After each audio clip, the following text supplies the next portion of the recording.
Hello friends, world of immortals के next episode में आपका स्वागत है। तो पिछले एपिसोड में हमने देखा था एक बूढ़े और एक डिसाइपल को जो वर्ल्ड ऑफ इमोर्टल्स के बारे में बात कर रहे थे। फिर एक सिटी का सीन दिखाया जाता है जहाँ पर गॉडेस के हेवन में जाने की खुशी में लोग खुशियाँ मना रहे होते हैं। वहीं पर हमारे मेन कैरेक्टर जियाओ चेन को देखते हैं जिसके पीछे रॉयल गार्ड्स लगे होते हैं क्योंकि उसने रॉयल मैडन को छेड़ दिया था, मगर जियाओ चेन ने उन लोगों का काम तमाम कर दिया था। तभी वहाँ पर रॉयल प्रिंसेस आती है और उसे मारने के लिए उसके पीछे लग जाती है। फिर गॉडेस को देखते हैं जो हेवन में जा रहे होते हैं और ये दोनों अपना फाइट कर रहे थे और क्लिफ से गिर जाते हैं, मगर ये दोनों भी उसमें खींचे हुए चले जाते हैं। और वर्ल्ड ऑफ इमोर्टल्स का सीन देखते हैं जहाँ पर जियाओ चेन बेहोश होता है, उसे एक हेवनली हॉर्स होश में ला देता है। फिर एक एविल ड्रैगन को देखते हैं और उस केक को जियाओ चेन अपने साथ ले जाता है और तभी वहाँ पर दो लोगों को देखते हैं जो इस केक को देखकर लालच में आ जाते हैं और वो जियाओ चेन के पीछे चले जाते हैं। अब आगे इस एपिसोड की शुरुआत उसी केव से होती है जहाँ पर ज़ीफेंग कह रहा था जैसा कि तुमने कहा कि मोटर रियलम से आए हो। इस पर जियाओ चेन कहता है बिल्कुल सही सुना आपने। फिर वह कहता है मैं वांग ज़ीफेंग हूँ, अनडाइंग सेक्ट से। हमारे सेक्ट के फाउंडर है अनडाइंग एविल किंग जो निर्वाणा रियलम पर है, वह भी मोटर रियलम से आए हुए हैं। यह सुन जियाओ चेन मन में कहता है ऐसा लगता है कि इन लोगों ने मुझे कोई पावरफुल पर्सन समझ लिया। फिर वह पूछता है आपने निर्वाणा रियलम का जिक्र किया, ये क्या होता है? जिस पर वांग ज़ीफेंग बताता है वर्ल्ड ऑफ इमोर्टल्स में कई क्लैन एग्जिस्ट करते हैं, उनके अपने अलग अलग मेथड्स हैं, लेकिन इस ट्रेन को जनरली 5 रेलों में बांटा गया है। पहला है मोर्टल शेडिंग, इसमें प्रैक्टिशनर एलिमेंटल फोर्सेस के साथ कनेक्ट करते हैं और उन्हें नई टेक्निक मिलती है उनके कल्टिवेटेड आर्ट्स के आधार पर। दूसरा इनसाइड ट्रेजर, इसमें अपने इनर स्पिरिचुअल ट्रेजर को अनलॉक कर सकते हैं जिनसे सुपर नेचुरल एबिलिटीज मिलती हैं। इसके ऊपर 3 और रियलम है,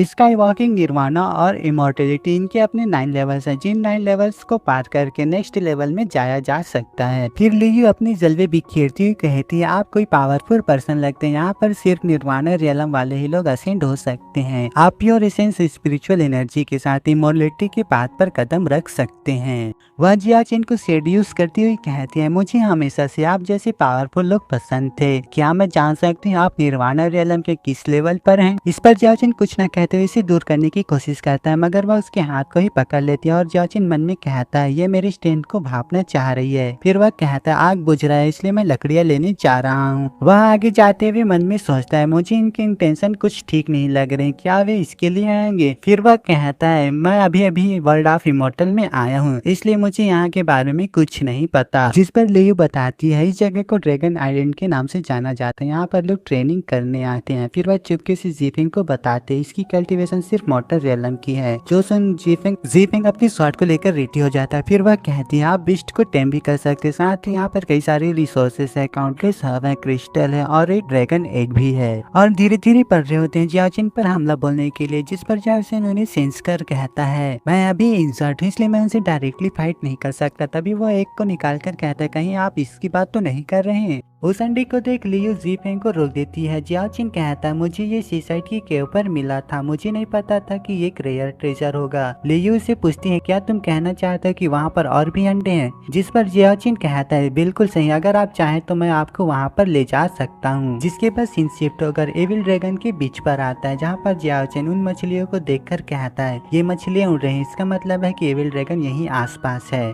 मैं आप लोगों को बता दूं जियाओ चेन का शुरू से ही प्लान था इन लोगों को एविल ड्रैगन के हाथों मरवाने का। इस पर वो लोग भी इस पीठ पीछे प्लान बनाते कह रहे थे ये लड़का मोटर शेडिंग रियलम पर भी नहीं है फिर भी यहाँ आने की हिम्मत किया। जिस पर वांग ज़ीफेंग कहता है मुझे एक बार उस अंडे को मिल जाने दो फिर हम इसे खत्म कर देंगे। फिर नेक्स्ट सीन में उन्हें हम केव में देखते हैं जहाँ पर वो लोग अंडे को देखकर बहुत ही एक्साइटेड हो जाते हैं और ज़ीफेंग कहता है ब्रदर जियाओ ने हमारी बहुत ही हेल्प की है इसलिए लियू तुम उसे थैंक यू गिफ्ट तो दे ही दो। जिस पर जियाओ चेन कहता है ब्रदर आप लोग बहुत ही अच्छे हैं, ये तो बस किस्मत में थी। जिसके लियू कहती है ब्रदर जियाओ चेन आप हमारी गिफ्ट को ऐसे मना नहीं कर सकते। और फिर वह मटकाती हुई उसकी तरफ बढ़ते हुए अपने स्नेक को स्वॉर्ड में बदल लेती है और उस पर पॉइंट कर देती है। जिसे देख जियाओ चेन कहता है इसका क्या मतलब है पॉइंट करने का? मैंने तो आप लोगों को एक तक पहुंचाया है तो स्वॉर्ड को पॉइंट करने का क्या मतलब हुआ? इस पर लियू कहती है ये एक रेयर ट्रेजर है और हम नहीं चाहते कि इसके बारे में किसी को पता चले। इधर ज़ीफेंग उस अंडे की तरफ बढ़ रहा था तभी वहाँ पर केव हिलने लगती है जिस पर वह लियू से कहती है जल्दी से इसे खत्म कर दो। और जियाओ चेन कहता है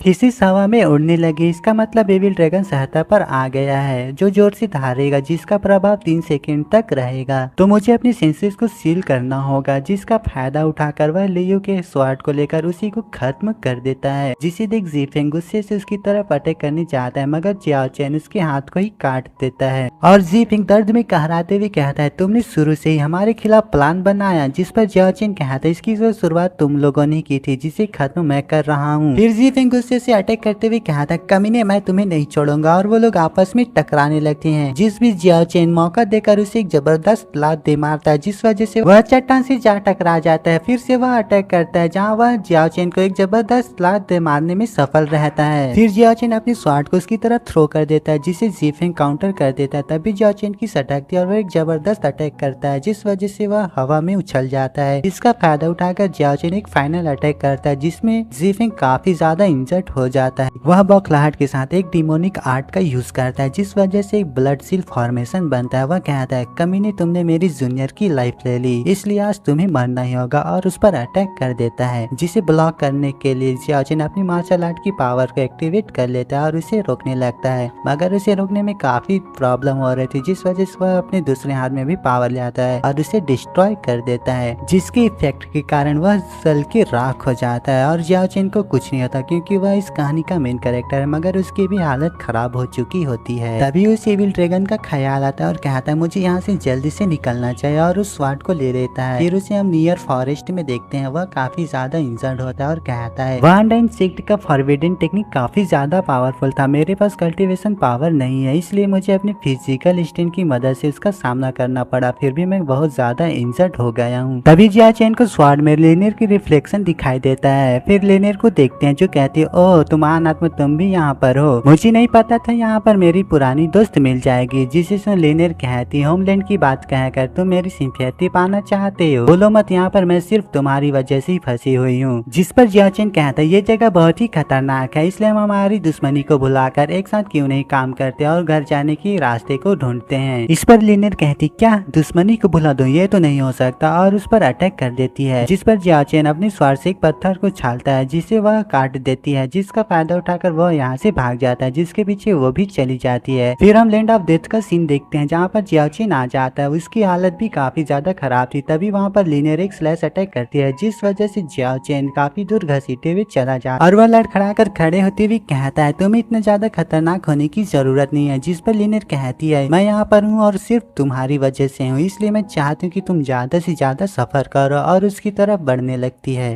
तभी लेनियर को जियाओ चेन के पीछे एक ट्राइनासोरस दिखाई देता है, जिसे देख लेनियर कहती है, शायद से तुम ट्रेजिक डेथ डिजर्व करते हो, और वह यहाँ से खुश होती है चली जाती है, क्योंकि उसका काम वह डायनासोर कर देगा। उसे जाते देख जियाओ चेन कहता है, वो यहाँ से क्यों चली गई। फिर उसे एहसास होता है और पीछे पलटता है तो ट्राइनासोरस रेक्स होता है। वह जोर से दहाड़ मारता है, जिस वजह से वह एक चट्टान से टकरा जाता है, मगर वह अपनी जान बचाते हुए यहाँ से भागने लगता है। जिस सीन का मजा लेती है लेनियर कहती है, तुम उसकी दांतों के बीच कुचले जाओगे, तुम्हें जियाओ जुआओ में एक फॉरमोस्ट पर्सन माना जाएगा। फिर जियाओ चेन को देखते हैं, जो एक चट्टान के पीछे छुप जाता है, और उसके पास ही वह ट्राइनासोरस रेक्स गुजरता है, जिसको जाते देख जियाओ चेन कहता है, जान बची तो लाखों पाए, नहीं तो बुद्धू घर की जगह उसके पेट में होता। तभी उसे हेवनली हॉर्स दिख जाता है, जिसे देख वह कहता है, अरे कोई मुंह मत करना, मगर वह किसी चीज को जियाओ चेन की तरफ फिकर ही निनाते हुए चला जाता है, जिस वजह से ट्राइनासोरस रेक्स को जियाओ चेन का पता चल जाता है और वह उसके पीछे लग जाता है। तभी उसके ऊपर एक पत्थर गिर जाता है, जिस वजह से वह घायल हो जाता है और ट्राइनासोरस रेक्स उसके काफी ज्यादा करीब आ जाता है, जिसे देख हेवनली हॉर्स उसे बचाने के लिए वह अपने विंग्स को निकालकर ट्राइनासोरस रेक्स के फेस पर एक जबरदस्त हिट करता है और उसे अपने साथ बिजी रखकर यहाँ से दूर ले जाता है, जिसे देख जियाओ चेन कहता है, ये तो बेबी यूनिकॉर्न है, शायद से वह ट्राइनासोरस को मुझसे दूर ले जाने के लिए ऐसा किया है। जिसके बाद सीन शिफ्ट होकर उसी केव में आता है, जहाँ पर जियाओ चेन आ गया होता है। वह काफी ज्यादा इंजर्ड होने के कारण वहीं पर बेहोश हो जाता है और बेहोशी की हालत में अपनी लवर को याद कर कह रहा था, रूओशी। और हम उसके फ्लैशबैक को देखते जहाँ पर उसकी बर्थडे पर रूओशी उसे एक ब्रेसलेट बांध रही होती है, जिसे देख वह कहती है, ये तो एक ब्रेसलेट है, तुम्हें इससे अच्छी चीज नहीं मिली। जिस पर वह कहती, मैंने इसे काफी एफर्ट के साथ लिया है,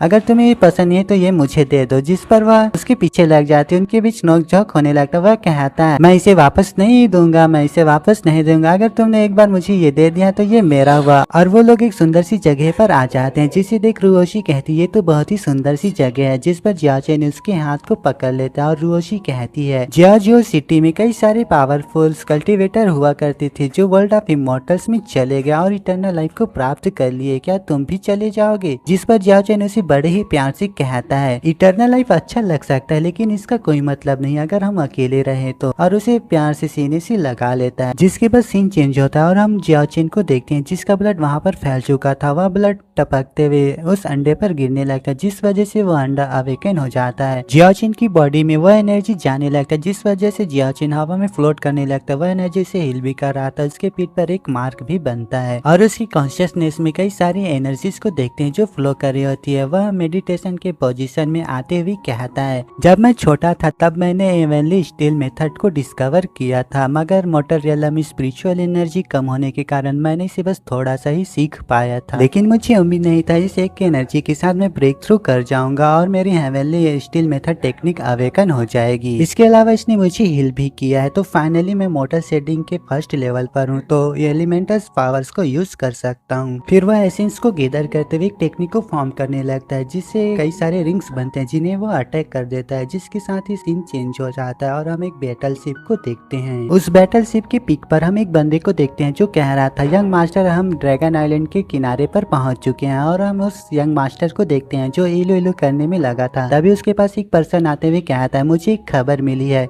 हमारे आने से पहले ही कई फैक्शन यहाँ पर आ चुके हैं, इसलिए यंग मास्टर आप केयरफुल रहिएगा आइलैंड पर कदम रखते समय। जिस पर वह कहता है, आप फिक्र मत करो, मैंने सारी तैयारियां कर ली हैं, मैं उस एविल ड्रैगन किंग के एग को हासिल करके ही रहूंगा। मैंने सुना है कि उसे कंज्यूम करने से स्ट्रेंथ काफी इनहेंस होती है। फिर से वह अपनी एलुलू में लग जाता है। वह जिसे देख वह मास्टर काफी डिसअपॉइंट होता है। फिर हम जियाओ चेन को देखते हैं जो इस शिप को देख कहता है, मैं इस शिप से हेल्प मांगूंगा इस आइलैंड से निकलने के लिए। तभी अचानक मौसम चेंज हो जाता है क्योंकि वहां पर एविल ड्रैगन अपीयर हो जाता है, जिसके साथ ही ये एपिसोड खत्म हो जाता है।